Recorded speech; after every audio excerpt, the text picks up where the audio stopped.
नसरापूरमधील अत्याचाराची घटना ताजी असतानाच पुण्यात आणखी एक धक्कादायक प्रकार समोर आलाय। पुण्यातील पर्वती पायथा परिसरात एका 50 वर्षीय व्यक्तीनं आपल्याच 9 वर्षाच्या नातीवर अत्याचार करण्याचा प्रयत्न केल्याची घटना समोर आली आहे। नागरिकांच्या सतर्कतेमुळे मोठा अनर्थ टळला। मात्र हा धक्कादायक प्रकार समोर येतात परिसरात नागरिक आक्रमक झालेत।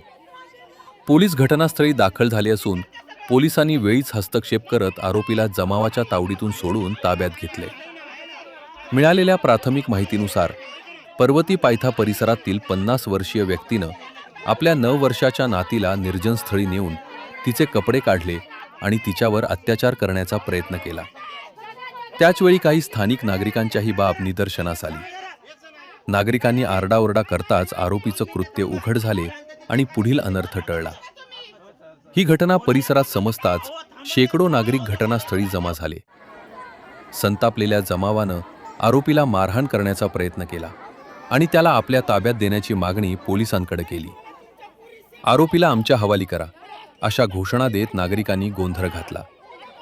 यामुळे परिसरात काही काळ तणावाचे वातावरण निर्माण झाले होते।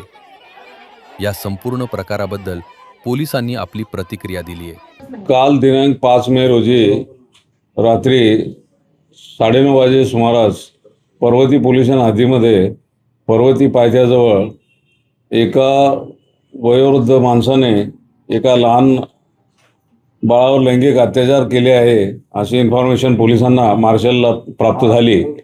त्यानुसार तातडीने मार्शल त्या ठिकाणी गेले असता त्या भागातले काही नागरिक जे आहेत त्यांनी एका वयोवृद्ध नागरिकाला त्या ठिकाणी पकडून ठेवलेलं होतं। पोलिसांनी ताबडतोब इंटरव्हेन्शन केलं, त्या व्यक्तीला आपल्या ताब्यात घेतलं। त्यानंतर असं समजलं की तो जो व्यक्ती आहे त्याने स्वतःची जी नात आहे म्हणजे त्याच्या मुलीची मुलगी वय वर्ष 9 वर्ष तिला आपल्या खोलीमध्ये बोलवलं आणि तिच्याशी अतिप्रसंग करण्याचा जो प्रयत्न केला। परंतु शेजारी एक राहणारी जी महिला आहे तिला त्या बाळाचा रडण्याचा आवाज आला आणि तिने ताबडतोब त्याच्यामध्ये हस्तक्षेप केला। शेजारच्या लोकांना सांगितलं, त्यामुळे शेजारच्या नागरिकांच्या मदतीनं त्या बाळाची ताबडतोब सुटका त्यांनी केली आणि पुढचा जो होणारा जो प्रसंग आहे तो त्यामुळे टळला। पोलिसांनी ताबडतोब त्या व्यक्तीला आपल्या ताब्यात घेतलं।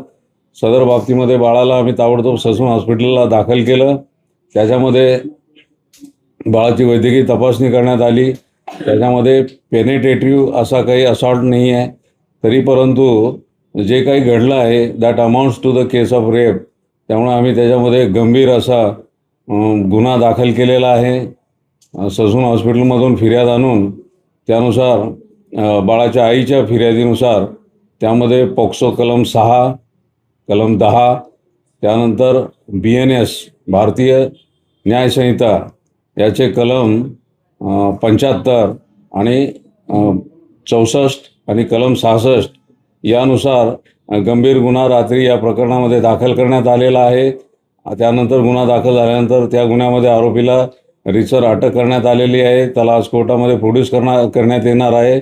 बाळाची वैद्यकीय तपासणी झाल्यानंतर त्याला डिस्चार्ज देण्यात आलेला आहे। त्याची प्रकृती अतिशय व्यवस्थित आहे आणि या घटनेची थोडीशी प्रतिक्रिया नागरिकांकडून उमटली होती, त्यावर योग्य तो पोलीस बंदोबस्त नेमण्यात आलेला होता। परिस्थिती आता अतिशय शांत आहे।